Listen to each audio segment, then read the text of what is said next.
Good days, good people. It's Maha, the guest relation officer of Kuwarasan Experience.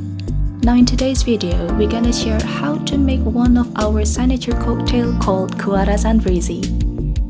The ingredients will be white rum, coconut syrup, fresh pineapple juice, passion fruit puree, mint leaf, and lemon as the garnish.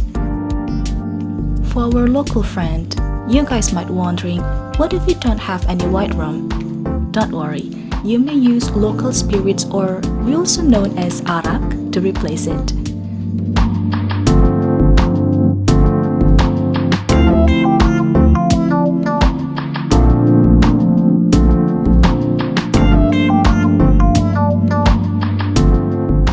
It is pretty easy to make this cocktail actually.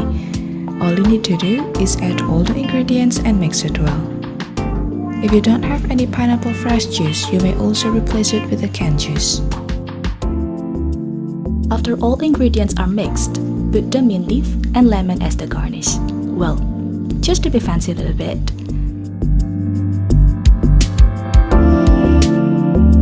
That's all about the tutorial video. Hope you guys enjoy it and do feel free to try it at your home. Leave your comments down below and don't forget to give your thumbs up for more tutorial video. We'll see you later.